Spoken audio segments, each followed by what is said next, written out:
첫 번째는 분당 학세권 보셨습니다. 이제 두 번째 성남시 입주권 한번 보도록 하겠습니다. 여기도 지금 뜨겁게 관심이 많습니다. 수원, 전매가 가능한 분양권. 힘들고 어려운 내 집 마련, 내 집 마련의 길라잡이가 되어드릴 내 집 마련의 신 코너의 월천대사 이주연입니다. 반갑습니다. 자, 오늘은 또 어떤 사연이 도착했는지 한번 볼까요? 코로나 덕분인지 집에 있으면서 직방TV를 알게 된 후 많은 공부를 하고 있습니다. 저도 내 집 마련을 앞두고 규제가 터진 후 어떻게 정리해야 될지 몰라 사연을 보냅니다. 현재 저는 38세 무직이고요. 남편은 42세 직장인인데 연봉은 5천입니다. 아이는 2명이 있습니다. 4살, 2살이고요. 지방에서 상경한지라 주변의 친구도 양가 어른의 지원이 없이 아이를 키우다 보니 워킹맘은 꿈도 못 꾸고 있네요. 결혼 시 제가 가지고 있는 집이 구성역 근처였는데요. 그냥 그 집이 있어서 그대로 살다가요. 아이가 크면서 정착할 집을 찾아 용인시 성복역에 태영대시장 1차를 미리 사두었습니다. 9.13 이전 구매라 비규제였을 때고요. 아이들까지 생각해서 투자 겸 실거주로 분당 괜찮을까요? 전세 기한이 23년 2월로 맞춰져 있는데요. 전세로 살면서 다른 투자를 알아봐야 할까요? 현재 제가 생각하고 있는 곳은요. 첫 번째는 분당 학세권인 푸른마을 30평대, 두 번째는 성남시의 입주권, 세 번째는 수원에 전매 가능한 분양권입니다. 남편 출퇴근 거리를 생각한 곳들인데요. 사실 청약 점수 30점에 유주택인 상태이기 때문에 청약은 꿈도 못 꾸고 있었는데요. 혹시 9억 이상 청약 추첨은 고려해봐도 될까요? 답변 꼭 부탁드립니다. 라고 사연 주셨는데요. 조금 자세히 재정 상태부터 한번 살펴보도록 하겠습니다. 자, 오늘 사연을 주신 분은요, 먼저 결혼 전에 가지고 계셨던 구성에 있는 주택, A주택을 가지고 계셨는데, 이제 여기를 구매를 하신 곳에 들어가 사시다가 용인시에 있는 아파트를 다시 구매를 하셨습니다. B주택을 구매하셨습니다. 그러면 한시적 1가구 2주택 상태에서 요 첫 번째 A주택을 6.17 규제가 터진 날, 이제 매도를 했고요. 근데 이제 B주택이 남아있으신 상태에서 다시 1주택이 되니 이 주택도 이제 8월달이 되면 처분하실 수 있는 조건이 된다고 합니다. 그러면 이제 주택이 다 없어지게 되니까 다음 C주택에 대해서 고민이 생기셔서 저한테 사연을 주신 내용인데요.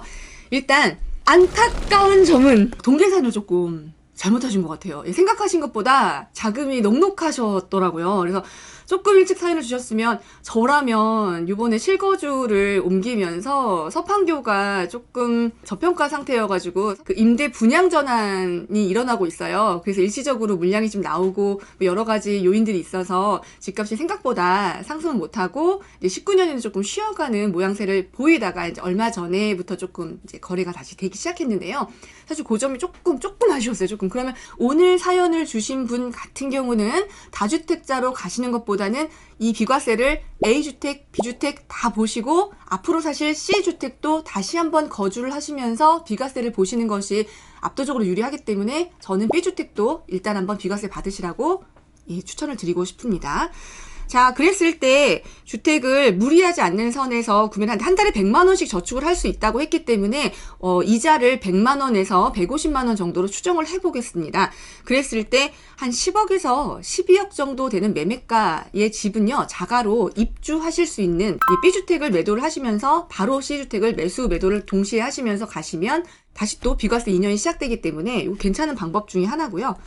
자, 이제 문의 주신 곳이 세 군데입니다. 오늘 저희 사연을 보시는 많은 구독자분들도 관심을 많이 가지실 지역이기 때문에 꼼꼼히 한번 짜져보도록 하겠는데요. 첫 번째는 분당 학세권 보셨습니다. 자, 용인 구성 지역에서 지금 이사를 아이들이 커감에 따라서 고민을 하고 계시잖아요. 이제 곧 유치원도 가야 되고, 이제 초등학교 입학도 고려해야 되고, 그러니까 아무래도 실거주를 하실 곳을 보셨을 것 같아요. 그럼 압도적으로 분당 지역을 보는 건 당연한 일일 거예요. 이 근처에서는 정말 분당이 이렇게 엄마들의 로망 지역이라는 거. 자, 이 분당과 판교 신도시는요, 둘이 연식이 있는데 판교가 원래는 학군이라든가 학원가가 제대로 형성되어 있지 못해서 조금 그런 부분이 있다가 이제 도시가 10년 정도가 되다 보니 동판교, 서판교 모두 학군이 굉장히 좋아진 상태이고요. 대신 이제 분당 같은 경우는 연식이 있다 보니 고려해야 될 것이 하나가 있습니다.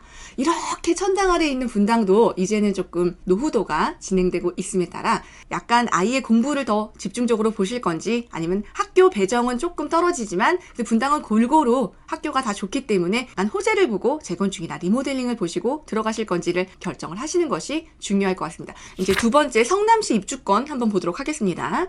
자, 성남시 입주권은요, 분양을 해둔 구역 2군데 같은 경우는 1년 6개월 전매가 풀릴 예정이기 때문에 전매를 앞두고 다시 많은 분들의 관심을 보이고 있는데요.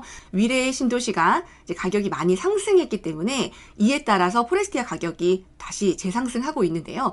그럼에 따라서 성남 근처에 있는 다른 입주권들도 기대감이 높아지면서 분양권 전매가 풀릴 것들, 그다음에 입주권들 같이 이제 실수요자분들한테 많은 관심을 받고 있습니다. 또한 앞으로 분양이 하나 더 남았는데요. 이제 신흥 2구역 분양을 할 예정입니다. 성남시 당해인 무주택자 분들께서 점수가 좀 높으시면 꼭 한번 살펴봐야 될 그런 분양 단지 중에 하나이고요. 근데 다만 성남시 입주권은 조금 문제가 생겼습니다. 정말 좋은 개발 상품주 맞는데요. 지금 가시면 아직도 빌라들이 많고 좀 이게 약간 좀 정비가 좀 덜 된 느낌이 들기 때문에 초기 투자금이 6억에서 7억?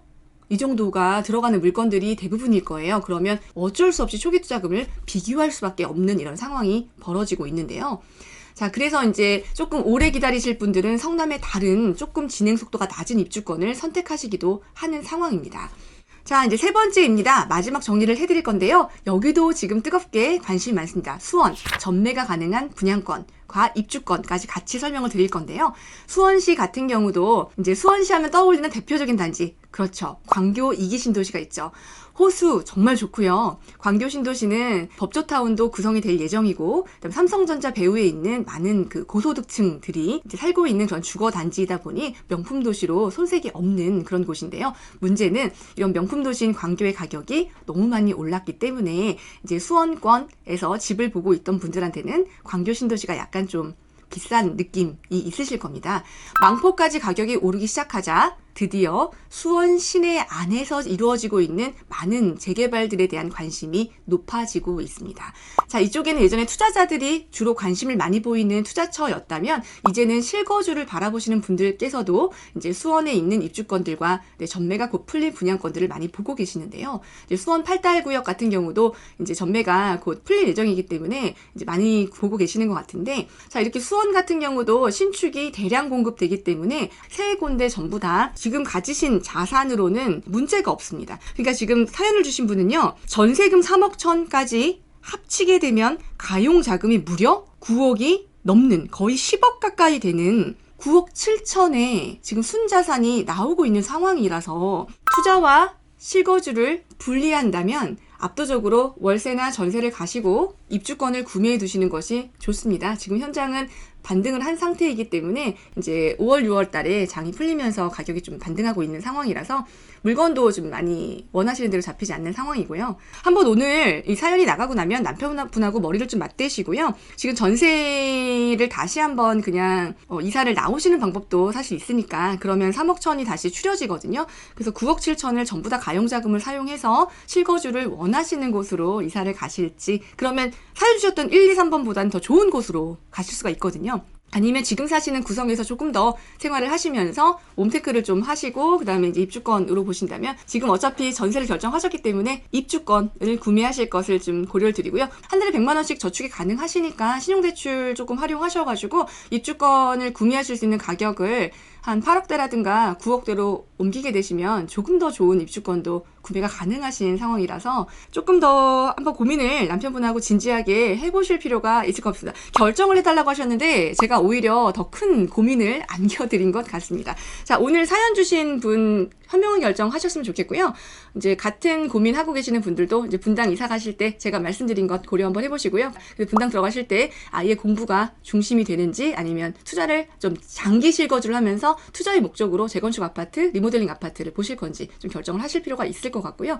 자, 두 번째, 성남시 입주권 같은 경우는 지금 현재 이제 입주권은 초기 투자금이 많이 들어가고요. 이제 분양권 전매되는 것들도 있으니까 한번 살펴보실 필요가 있고, 같은 투자금이면 서울에 있는 다른 입주권들도 한번 비교를 하셔서 더 보실 것도 강조드립니다. 자, 세 번째는 수원에 전매 가능한 분양권들에 대해서도 입주권과 더불어 말씀을 드렸고요. 자, 내 집 마련의 신 코너는요, 이렇게 여러분들의 사연을 통해서 이루어지고 있습니다. 사연은 꼭 직방 마케팅팀 이메일 또는 하단에 있는 댓글창에 남겨주시면 되고요. 여러분들의 사연을 많이 기다리고 있으니까 혼란스러운 6.17 대책 이제 한번 폭풍처럼 지나갔는데요. 무주택자이신 분들이나 1주택자 갈아타실 분들에게는 그래도 기회가 있습니다. 이번 6.17 대책은 정말 다주택자이신 투자자를 정밀 타격한 이런 대책이기 때문에 너무 혼란스러워하지 마시고 또 그 가운데서 방향을 찾으면 되니까요. 차근차근 내 집 마련의 신 코너를 통해서 같이 방향을 찾아보시면 좋을 것 같습니다. 자, 오늘 컨텐츠도 마음에 드셨다면 구독과 좋아요 많이 눌러주시고요. 저는 다음 시간에 48호 찾아뵙도록 하겠습니다. 감사합니다.